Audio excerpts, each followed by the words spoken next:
we have made progress to an extent that today you can even insult the president and you get away with it because it's free speech. Today, you can call for a meeting as a political party, as an individual, and you say whatever you want to say, so as long as you're within the law, and you get away with it. Those days, you could not. In fact, during the Kanu days, you needed to get a permit.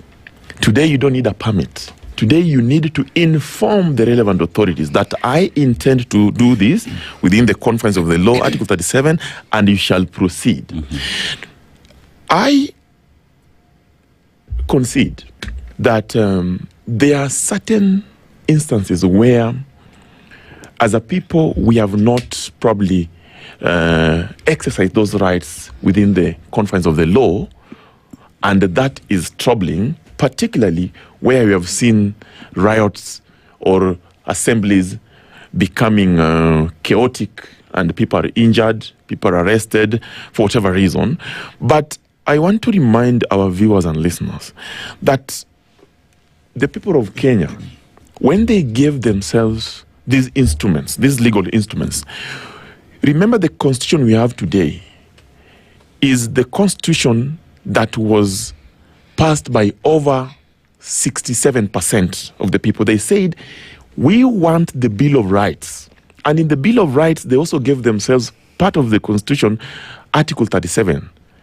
Every person has a right to protest, assemble, picket, and present petitions to authorities for as long as they are peaceful and unarmed. That is the condition. That condition when not met, then now it becomes a very dangerous situation, particularly to the police officers and the participants.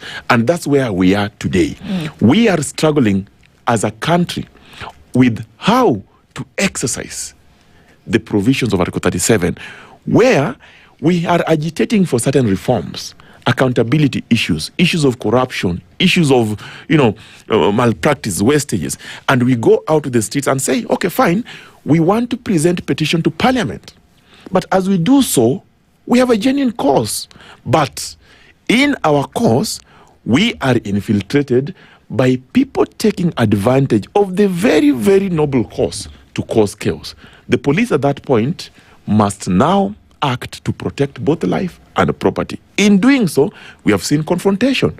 Therefore, you can easily say it is a mix of issues. There are genuine cases, but also there are cases that are not genuine in terms of exercising this right and also in terms of expressing ourselves as far as accountability issues are concerned. So I agree with you.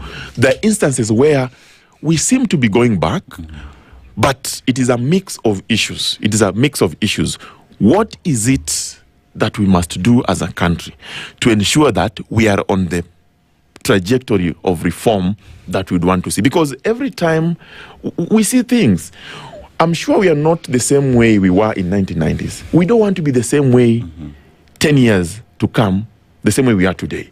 Kenya must progress. And even this new constitution, the drafters told us that it has got 20% defect.